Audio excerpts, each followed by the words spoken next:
Welcome to Math World. Today's class, let us learn various properties of addition and multiplication of complex numbers, which are in fact as same as for the real numbers. So the first property is commutative property. Addition of two complex numbers is commutative, and even the multiplication of two complex numbers is commutative. So suppose I have two complex numbers z1 and z2, then commutative law holds good in complex numbers. So z1 plus z2 is same as writing z2 plus z1. So commutative law holds good in case of addition and even in case of multiplication. z1 into z2 is same as z2 into z1. If you want, I can give you an example. Say z1 is 1 plus I and z2 is 1 minus I, for example. Okay, then z1 plus z2 is 1 plus I plus 1 minus I. I have explained how to do addition of two complex numbers in my last video. So just I have to add the real parts first. So 1 plus 1 is 2. Then add the imaginary parts. Here plus I minus I will get cancelled. So z1 plus z2 is purely real. Now even if I write z2 plus z1, it's 1 minus I plus 1 plus I. So 1 1 is 2, minus I plus I will get cancelled. So z1 plus z2 is same as z2 plus z1. And if you want to calculate z1 z2, again 1 plus I into 1 minus I. This is same as writing a plus b into a minus b in this case. So it's a square minus b square. 1 minus I square. 1 minus I square is minus 1. So minus of minus 1, it is plus 1. So the answer is 2. Okay. Even if I write z2 z1, of course you will get the same answer, because a minus b into a plus b is same as a plus b into a minus b. So of course you are getting equal to. So commutative law holds good for complex numbers both under addition and multiplication. Now let us look at associative property.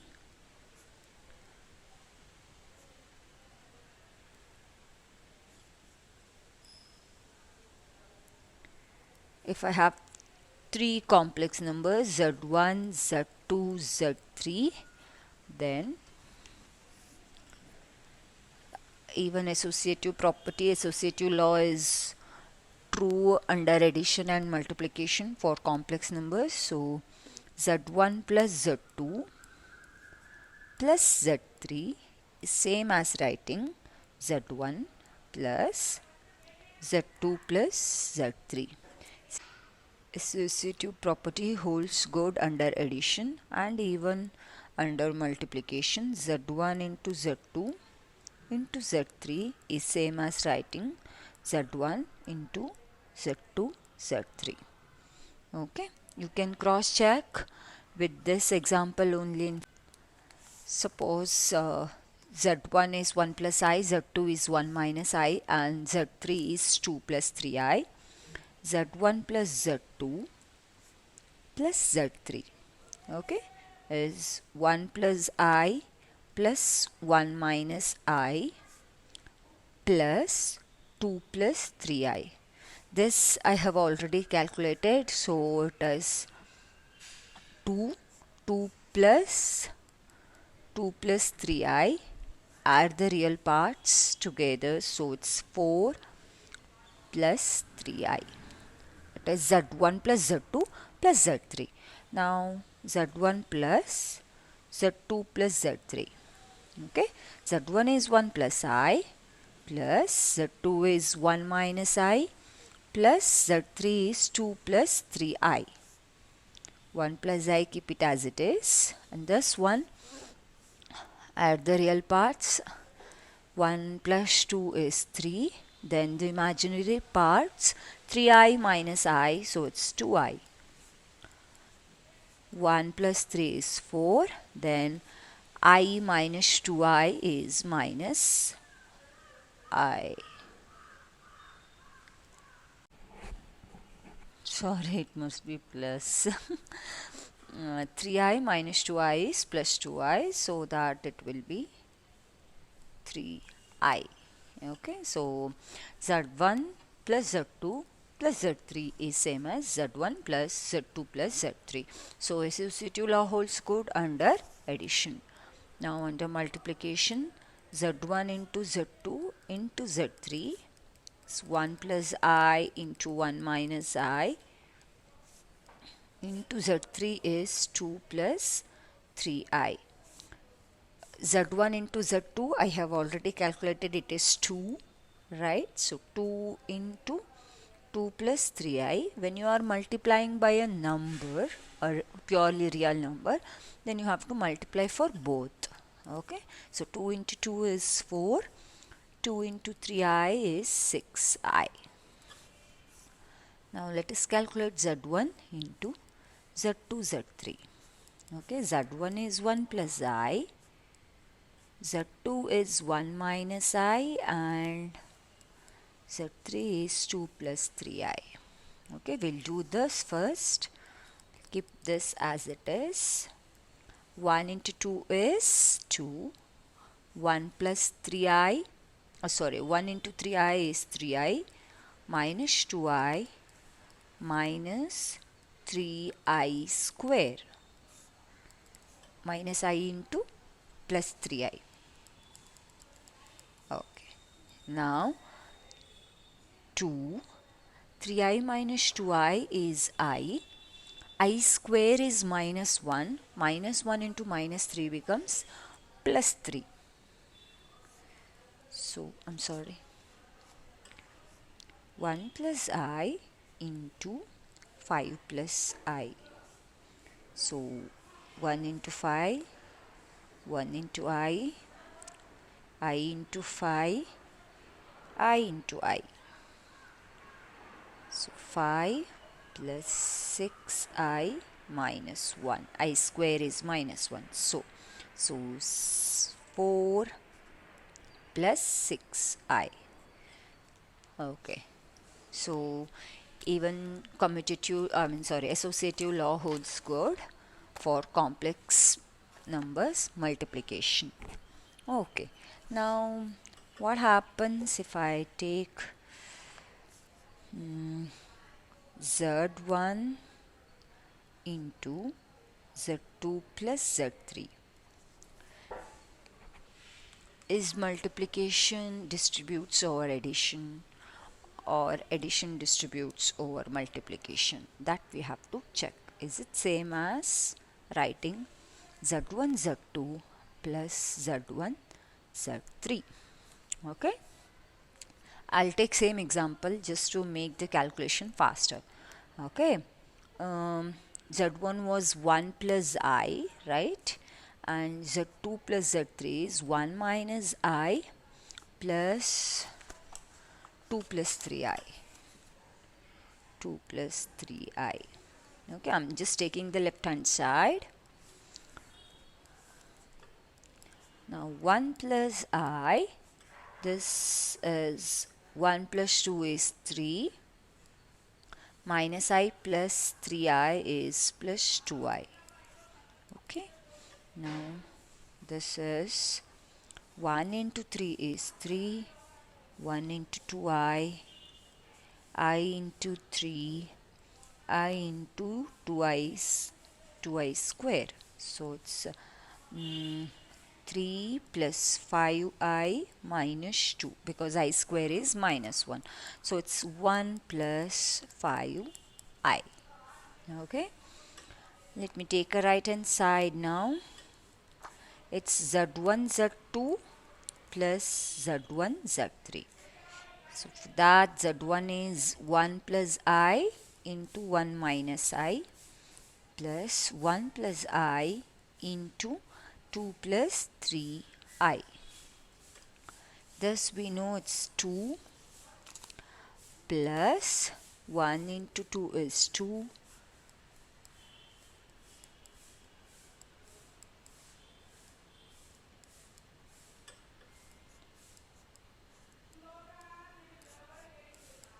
5I minus 3 because I square is minus 1. So it's 1 plus 5I. So multiplication distributes over addition. Therefore, distributive law holds good for complex numbers. What about the identity element? Additive identity is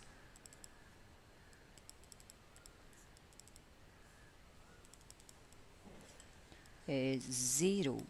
That's a complex number 0, 0, an ordered pair 0, 0. It's additive identity. And multiplicative identity is 1. It's 1 in the sense 1, 0. If you want, you can write 0 plus I 0. This one plus I 0. Okay, so what happens is z plus 0 is z. Okay, so 0 is the additive identity and z into 1 is z. This is the multiplicative identity. Next comes inverse.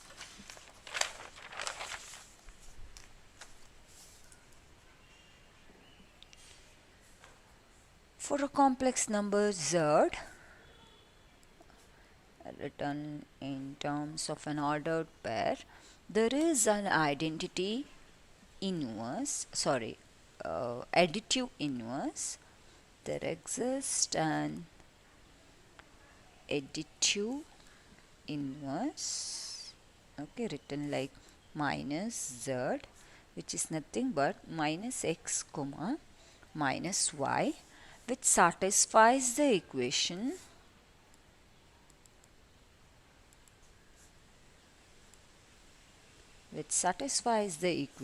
z plus minus z equal to 0. And this inverse, additive inverse, is unique. Okay. Now for any non-zero complex number, okay, for any non-zero complex number, say x comma y, there exists a number z inverse such that z inverse is equal to 1. This multiplicative inverse is less obvious than the additive one. Okay, so let us find this z inverse now. In fact, when z equal to x comma y, I'll take z inverse as say u comma v. Okay, I'll just take it like this. Okay, I have to calculate u and y in terms of x and y. Okay. Now z inverse equal to 1. It says it's a multiplicative inverse. So when I multiply z inverse, I'm getting 1. What is z? Z is x plus I y. And z inverse is u plus I v. It says this is equal to 1. In terms of complex numbers, if I have to write 1, I can write it like this: 1 plus I into 0, right? Now I'll do the multiplication. X into u, then x into iv plus iyu plus iy into iv, so I square yv equal to 1 plus I 0. I'll club the real parts, say xu, I square is minus 1, so there is no I here, so that this will be minus yv. Then in these two I is common, I can write xv plus yu, right, which is equal to 1 plus I into 0.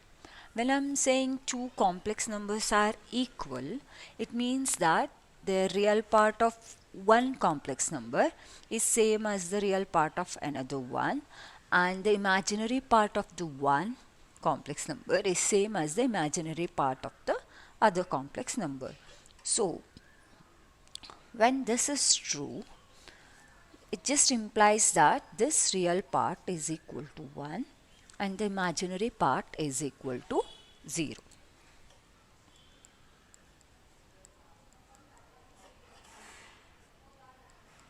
xv plus yu equal to 0.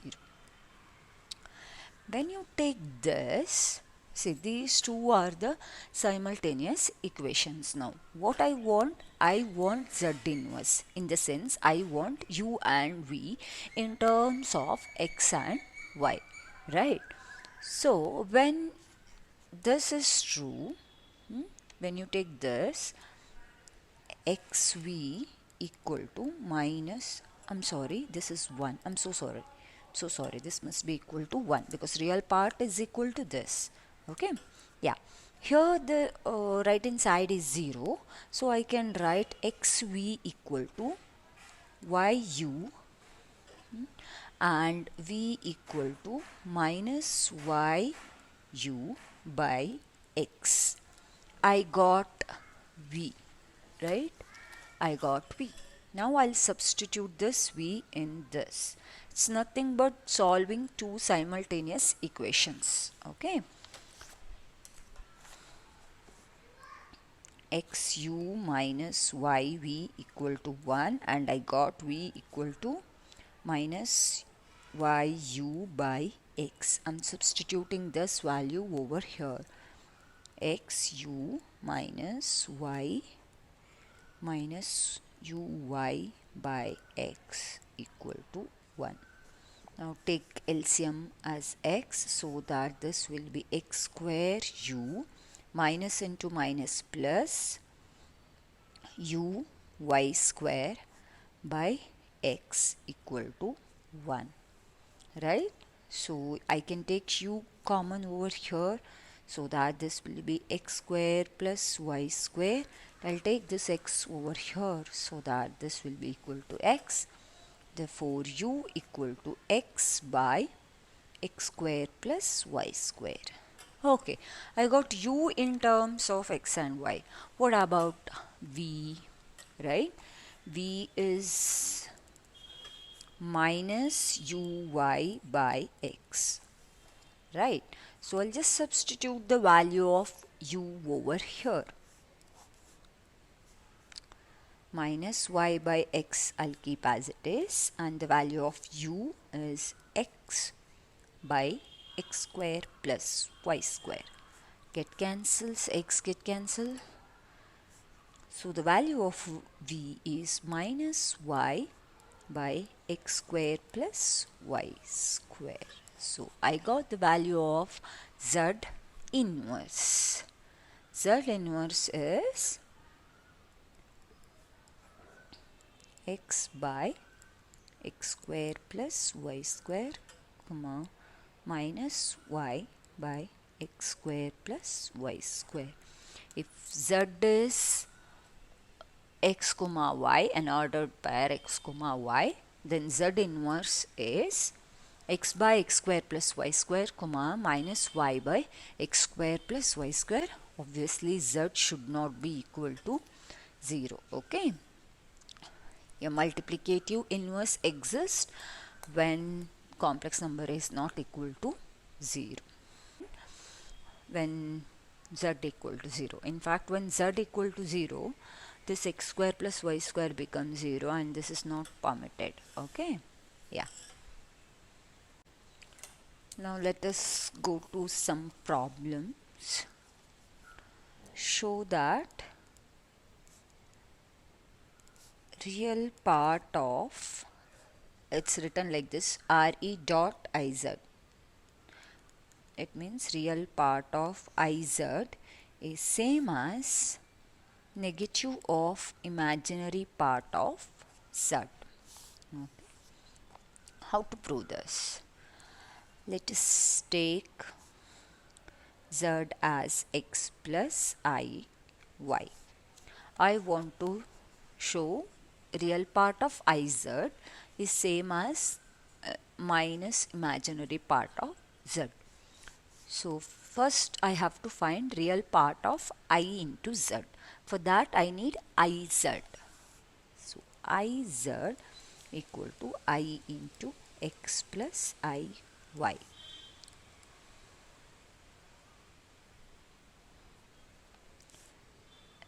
It's same as writing 0 plus 1 into I. Okay, since the real part is 0, no need to worry, directly you multiply ix plus I square into y. I square is minus 1. Okay, minus y. This is same as writing minus y plus I into x. See, always you better to write the complex number in the standard form. Real part first, then the imaginary part. So I got iz. Now what is the real part of iz? It is minus y, right? This is the real part. This is the imaginary part. So real part of iz is minus y. Now I know z. What is imaginary part of z? Imaginary part of z is y. It's mentioned minus of imaginary part of z, which is nothing but minus y. So left hand side is equal to right hand side. Okay. Verify that each of the two complex numbers z equal to 1 plus or minus I satisfies the equation z square minus 2z plus 2 equal to 0. What does it mean when they say this z satisfies this equation? In the sense, when I put the value of z as 1 plus I or 1 minus I, then this equation gives me the value 0, right? So let us take first z equal to 1 plus I. We'll take this z square minus 2z plus 2. This should be equal to 0. I have to verify that, right? It should be equal to 0 if I give z equal to 1 plus I. That I have to check. Z is 1 plus I whole square minus 2 into z. Z is 1 plus I plus 2. 1 a plus b whole square, 1 plus 2i plus I square. Then minus 2 into 1 is minus 2. Minus 2 into I is minus 2i plus 2.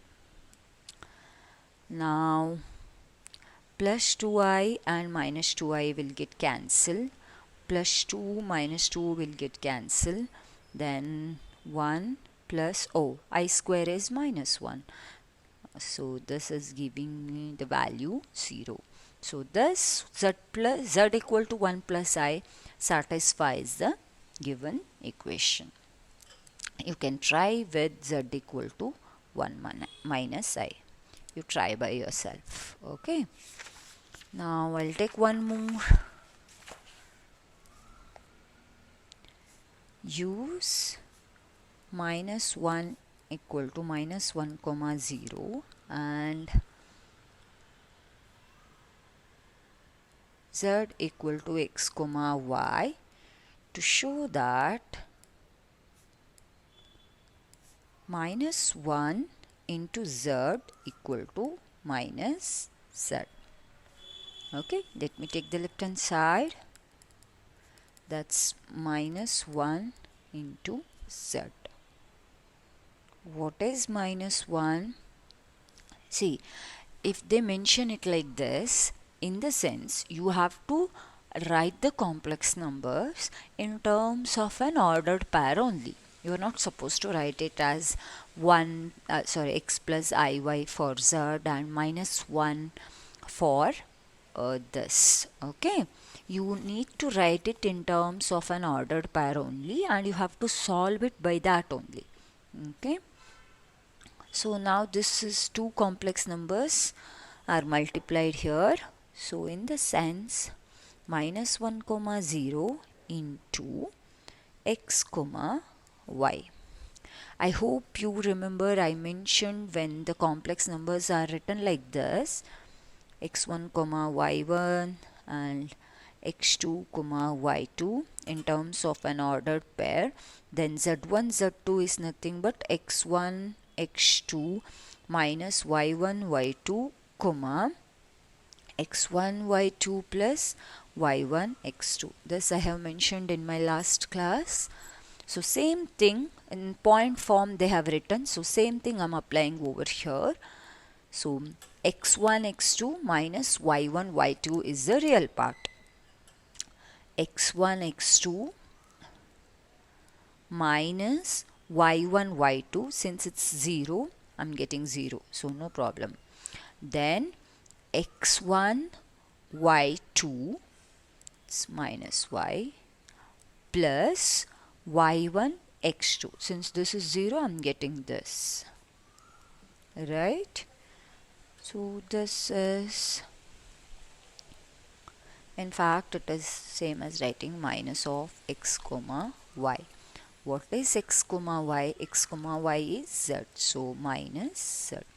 So left hand side equal to right hand side. Similar to previous problem, here they are asking you to solve the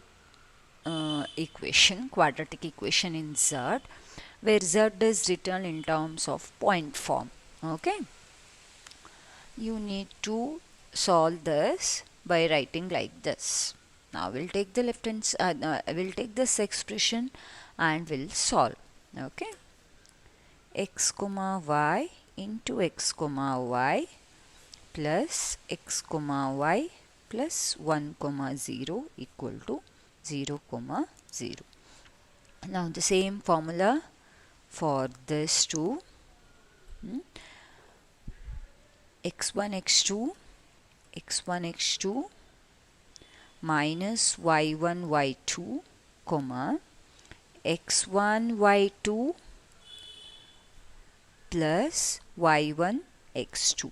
Here x comma y only, so no problem.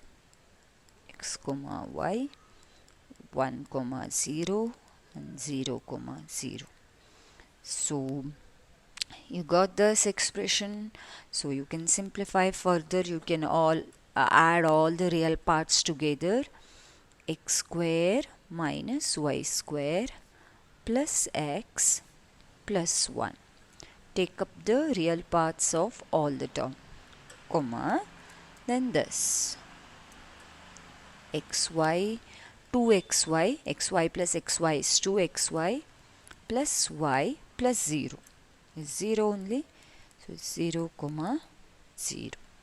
So from this, 2 points are equal means this is equal to this and this is equal to this. X square minus y square plus x plus 1 equal to 0 and 2xy plus y equal to 0. Before solving this, let us solve this first. What happens when I write it like this? I can take y common, so that it will be 2x plus 1 equal to 0, right? This means y equal to 0 or 2x plus 1 equal to 0. In fact, y equal to 0 is not possible, because it's mentioned when we take a complex number, we take x and y as a real number. Okay, so no real root be equal to 0. So y cannot be equal to 0. I'll write y equal to 0 is not possible because no real root will be equal to 0, right? So 2x plus 1 must be equal to 0. And when 2x plus 1 equal to 0, x equal to minus 1 by 2. When x is minus 1 by 2, what's the value of y?